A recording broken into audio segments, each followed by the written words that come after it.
ഒരു ഭാഗ്യം എന്നൊക്കെ പറയുന്നത് അതൊക്കെ പറയുമ്പോൾ നമ്മൾ മുമ്പ് കണ്ടിട്ടുള്ള ഒരുപാട് അങ്ങനത്തെ പ്രണയപരവശനായിട്ട് അങ്ങനെ ഡയലോഗ് പറഞ്ഞ ഒരുപാട് നായകന്മാരെ നമുക്കറിയാം. ഇപ്പോൾ തട്ടെനിക്കൊരു വീക്ക്നെസ് എന്ന് പറയുന്ന പോലെയോ അല്ലെങ്കിൽ എന്തോ എനിക്കിഷ്ടമാണ് അവിടെ എന്നൊക്കെ പറയുന്ന ലാലേട്ടൻ പോലത്തെ ഡയലോഗ്. അപ്പം അങ്ങനെ ഏതെങ്കിലും ഒരു നായകനടൻ്റെ ഒരു റെഫറൻസോ ഒക്കെ ഉപയോഗിച്ചിട്ടാണോ അങ്ങനെ ആ ഒരു ഡയലോഗ് അവിടെ പറഞ്ഞിട്ടുണ്ടായിരുന്നത്? അത് എന്തായിരുന്നു ആ ഡയലോഗ് ഡെലിവറി ചെയ്യുമ്പോണ്ടായിരുന്ന മനസ്സിലെ ഇമോഷൻ?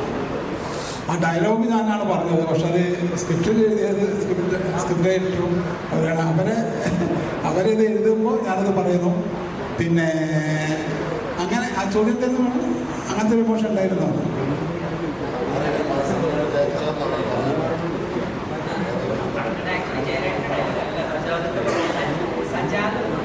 അതെ അതെ അങ്ങനെ രഹസ്യം പറയുന്നത്. സജാദേട്ടൻ കമലൻ എന്നുകൊണ്ടൊരു ക്യാരക്ടർ. സജാദേട്ടൻ ഈ പറഞ്ഞ മാതിരി ജയരാജൻ്റെയൊക്കെ തന്നെ ഏജുള്ള ഒരാളാണ്. ആളുകൾ വന്നിട്ടില്ല. പുള്ളിയും ഭയങ്കര പാഷനേറ്റഡ് ആണ്. സിനിമയുടെ ഇങ്ങനെ ഭയങ്കര പാഷനേറ്റുള്ള ആളാണ്. അപ്പോൾ പുള്ളീനെ വർഷങ്ങളായിട്ട് അറിയാവുന്നതാണ്. അപ്പം ഞാൻ ഒരുപാട് ഏജ്ഡായിട്ടുള്ള കുറേ ആളുകൾ ഈ സിനിമയിലുണ്ട്. ഏകദേശം 10-40ഓളം വയസ്സായിട്ടുള്ള ആൾക്കാർ ഈ സിനിമയിലുണ്ട്. സജാദേട്ടൻ്റെ ക്യാരക്ടർ ജയരാജനോട് ചോദിക്കുന്ന ഒരു ഡയലോഗാണ്. ബ്രോ ആക്ച്വലി എന്താ ഞാൻ പറഞ്ഞു, എനിക്ക് എന്നെ കൊണ്ട് പറയാൻ പറ്റും, ഞാൻ പറയാം. നമസ്കാരം.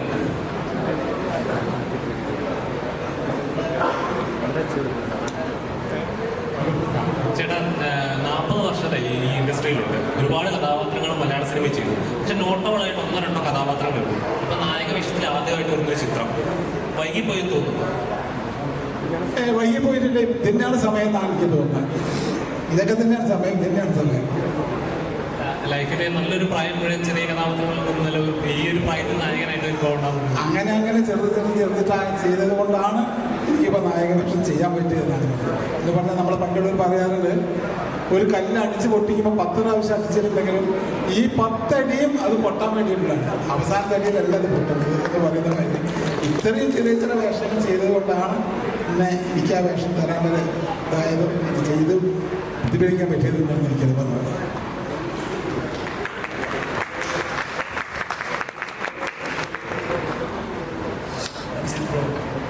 പറഞ്ഞതുപോലെ ഫ്രണ്ട്സായിട്ട് അങ്ങനെ ആണ് ഈ സിനിമ ചെയ്തിരിക്കുന്നത്. ലൈക്ക് ഇൻഡിപെൻഡൻ്റ് ആയിട്ട് കുറച്ച് ഉറക്കെ പറയും, കുറച്ച് പ്രശ്നമാണ്.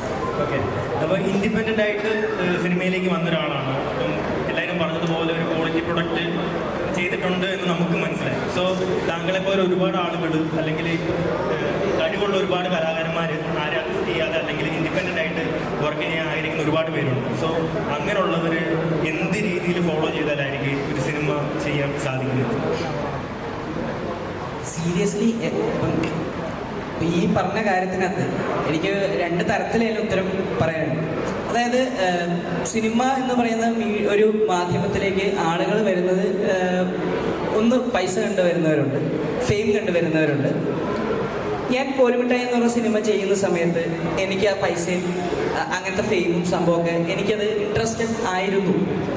പക്ഷെ ഇന്ന് സീരിയസ്ലി എനിക്ക് ഈ പറയുന്ന ഫെയിമും അല്ലെങ്കിൽ പൈസ എന്ന് പറയുന്ന സംഭവം എന്നെ അതിശയിപ്പിക്കുന്നില്ല ഒരു പരിധി വരെ.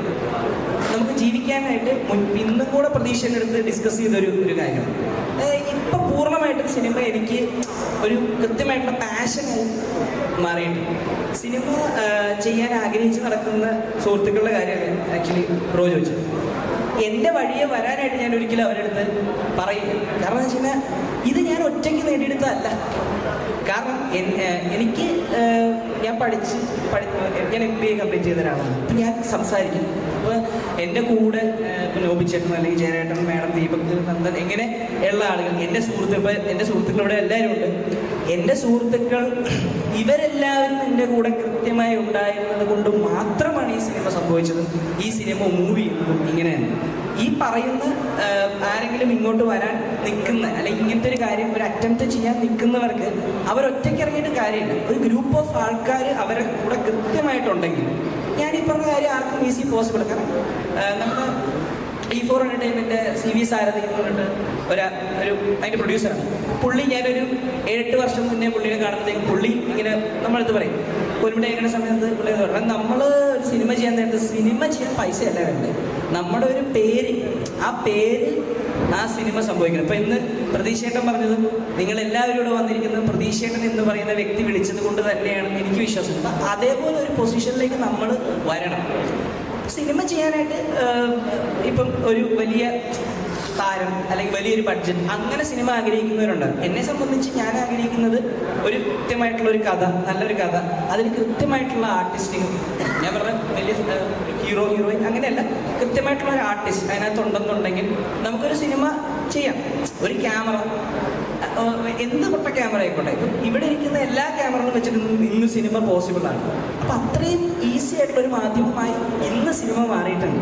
അപ്പോൾ ഒരിക്കലും നമ്മൾ ജരേട്ടൻ പറഞ്ഞ കാര്യത്തിനോട് എനിക്ക് പറയുന്ന കാര്യം, ഒരിക്കലും നമ്മളൊരു പെർഫെക്റ്റ് മൂവ്മെന്റിന് വേണ്ടിയിട്ട് നമ്മൾ വെയിറ്റ് ചെയ്യേണ്ട ആവശ്യമൊന്നുമില്ല. നമ്മുടെ ഒരു കഥയുണ്ട്, നമ്മുടെ ഒരു ക്യാമറയുണ്ട്, നമ്മുടെ ഒരു അഭിനയിക്കുന്ന ആളുകളുണ്ട്. നിങ്ങൾ ഷൂട്ട് ചെയ്യും, ഒരു 10 മിനിറ്റ് ആണെങ്കിൽ ഷോർട്ട് ഫിലിം ആക്കും, അല്ലെങ്കിൽ 45 മിനിറ്റ് അല്ലെങ്കിൽ ഡോക്യുമെന്ററി ആക്കി, ഒരു 70 മിനിറ്റിന് മുകളിലുണ്ടെങ്കിൽ സെൻസർ ചെയ്ത് സിനിമയാക്കും. ഇതാർക്കും പോസിബിളാണ്. പക്ഷെ നമ്മളെ സപ്പോർട്ട് ചെയ്യാനും ബാക്ക് ചെയ്യാനും കുറച്ച് നല്ല സൗഹൃദങ്ങൾ ഉണ്ടായിരിക്കും. ആ സൗഹൃദങ്ങളാണ് ഇന്ന് ഞാൻ ഇവിടെ ഇരിക്കാനുള്ള കാര്യം, അല്ലാതെ അത് എൻ്റെ മിടുക്കല്ല. ബ്രോ, അതായത് ഇപ്പോൾ ഒരു ഡയറക്ടർ എന്ന നിലയിൽ, ഒരു പ്രൊഡ്യൂസർ എന്ന നിലയിൽ ഞാൻ ചോദിക്കുന്നത്, ഇപ്പോൾ നല്ലൊരു സിനിമയാണ്, പക്ഷേ ഇത്രയും ഫെസ്റ്റിവൽസിലൂടെ നല്ല അവാർഡ്സുകൾ കിട്ടി, പക്ഷേ ഇപ്പോഴും കുറച്ചുകൂടെ പറയുന്നത് തിയേറ്ററുകളിൽ എണ്ണം കുറവാണ്. ശരിക്കും അത് ആസ് എ പ്രൊഡ്യൂസറിനകത്ത് മുടക്കിയ പൈസ തിരിച്ച് കിട്ടുക എന്ന് പറഞ്ഞാൽ അതൊരു കടമയുണ്ടല്ലോ. എങ്ങനെയാണ് ഫീൽ ചെയ്യുന്നത്? സത്യം ഇപ്പം അതിനകത്തൊരു കാര്യം എന്ന് വെച്ച് കഴിഞ്ഞാൽ, ജയരാജനാണെങ്കിലും മാമാണെങ്കിലും ഇവിടെ ആളുകൾക്ക് വളരെ പരിചിതമായിട്ടുള്ള ഒരു ആളുകളല്ല, അറിയാം. പക്ഷെ ഒരു സിനിമ, എന്നെ സംബന്ധിച്ചിടത്തോളം ഞാൻ മനസ്സിലാക്കുന്നത്, ഒരു സിനിമ ഡിമാൻഡ് ചെയ്യുന്നു. ഓക്കെ, നമുക്കിത് ഒരുപാട് ഓൾ കേരള കുറേ ഫ്ലെക്സുകൾ നമുക്ക് ചെയ്യാം, അല്ലെങ്കിൽ എല്ലാ ഓൺലൈൻ മീഡിയകൾക്കും നമുക്ക് സപ്പോർട്ട് ചെയ്യാം, അല്ലെങ്കിൽ കാണിച്ചു കൊടുക്കാം. പക്ഷെ അങ്ങനെ ഒരു ചിത്രം എവിടെയെങ്കിലും കാണിച്ചുകൊണ്ടോ കുറേ റൈറ്റപ്സ് ഉണ്ടായതുകൊണ്ട് മാത്രം ഈ സിനിമ കാണാൻ ഒരിക്കലും തിയേറ്ററിൽ ഒരാൾ വരില്ല. കാരണം ഇത് കൃത്യമായി പറഞ്ഞാൽ, ഇതിന് കൃത്യമായ അഭിപ്രായം ഈ സിനിമയ്ക്ക് ഉണ്ടെങ്കിൽ മാത്രമേ പ്രണയം തുടരുന്നു എന്ന സിനിമ മുന്നോട്ട് അതിനൊരു യാത്രയുള്ളൂ. നമ്മൾ എത്ര കണ്ട് പൈസ നമ്മൾ പമ്പ് ചെയ്താലും, അല്ലെങ്കിൽ എത്ര കണ്ട് കാര്യങ്ങൾ നമ്മൾ ചെയ്താലും, ഇങ്ങനൊരു സിനിമയുണ്ട് എന്ന് ജനങ്ങളെ അറിയിക്കുക, ആ അറിയിക്കൽ കൊണ്ട് ഒരിക്കലും അത് തിയേറ്ററിൽ വന്ന് സിനിമ കാണില്ല. ഈ സിനിമ OTT വരുമ്പോൾ കാണാം എന്ന് വിചാരിച്ചിരിക്കുന്നവരാണ് 100% 80% ആൾക്കാർ. അപ്പോൾ നമ്മൾ എത്ര നല്ല സിനിമ ഉണ്ടാക്കിയാലും, നമ്മൾ എത്ര കണ്ട് പൈസ പമ്പ് ചെയ്താലും ജനത്തിന് തോന്നണം, ഓക്കെ ഈ സിനിമ ഒന്ന് കാണണം. ആ തോന്നൽ ഉണ്ടാക്കാൻ വേണ്ടി നമുക്ക് ആകെ കൊടുക്കാവുന്നത് മൗത്ത് പബ്ലിസിറ്റി. സിനിമയുടെ ഏറ്റവും വലിയൊരു പബ്ലിസിറ്റി എന്ന് ഞാൻ വിശ്വസിക്കുന്നത് മൗത്ത് പബ്ലിസിറ്റിയാണ്. അപ്പം ഏറ്റവും കുറഞ്ഞ സ്റ്റേഷൻസിൽ നിന്ന് തുടങ്ങുന്നതിൻ്റെ കാര്യം ഇറങ്ങുകൊണ്ടല്ല, ഈ സിനിമയുടെ ഡിസ്ട്രിബ്യൂഷൻ എന്ന് പറയുന്ന കാര്യം നമ്മൾ തന്നെയാണ്. അതായത് നമ്മുടെ പ്രൊഡക്ഷൻ കമ്പനിയുടെ ക്രയോൺസ് പിക്ചേഴ്സ് എന്ന് പറഞ്ഞിട്ട് ഞങ്ങളുടെ ആദ്യത്തെ ഡിസ്ട്രിബ്യൂഷനാണ്. കേരളത്തിലെ ഉള്ള ഏറ്റവും നല്ല സ്റ്റേഷൻസ് ഞങ്ങളെല്ലാവരും നേരിട്ട് വിളിച്ച് ഞങ്ങൾക്ക് തരാൻ പറ്റുന്ന നല്ല ടൈമിങ്ങുകൾ ഞങ്ങൾ ചോദിച്ച് വാങ്ങിച്ച് ഞങ്ങൾ തന്നെ അവിടേക്ക് കല്യാണം വിളിക്കുന്ന പോലെ എല്ലാവരും വിളിച്ചാണ് ഇപ്പം സിനിമ കാണണം എന്ന് പറഞ്ഞ് എത്തിക്കുന്നത്. കാരണം ഇവരൊരാൾ തിയേറ്ററിൽ നിന്ന് വന്ന് കിട്ടിയാൽ അവൻ ആ വരുത്തുന്ന ആളെ ഞാനുമായിട്ട് വഴക്കുണ്ടാക്കിയിട്ടാണെങ്കിൽ പോലും ഈ വ്യക്തി പ്രണയം തുടരുന്നു കണ്ടിട്ട് ഇറങ്ങിയിട്ട് ഉറപ്പായിട്ട് എന്നെ വിളിക്കും, നന്നായിട്ടുണ്ട് പടം എന്ന് പറയുമ്പോഴൊരു കോൺഫിഡൻസ് എനിക്കുണ്ട്. ആ കോൺഫിഡൻസിൻ്റെ കാര്യം എന്ന് വെച്ചാൽ, ഒരു വർഷമായിട്ട് ഞാൻ ഈ സിനിമയായിട്ട് സഞ്ചരിച്ചുകൊണ്ടിരിക്കുക.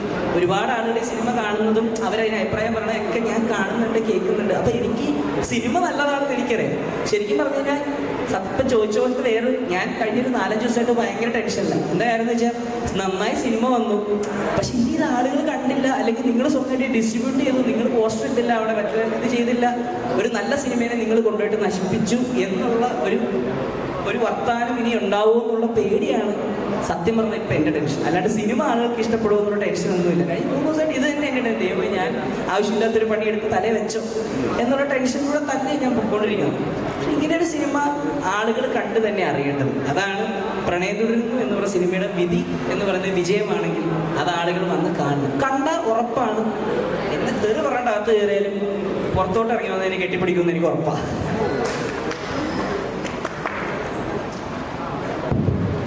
അപ്പോൾ ഒരിക്കൽ കൂടി എല്ലാ മാധ്യമ പ്രവർത്തകർക്കും നന്ദി രേഖപ്പെടുത്തുന്നു.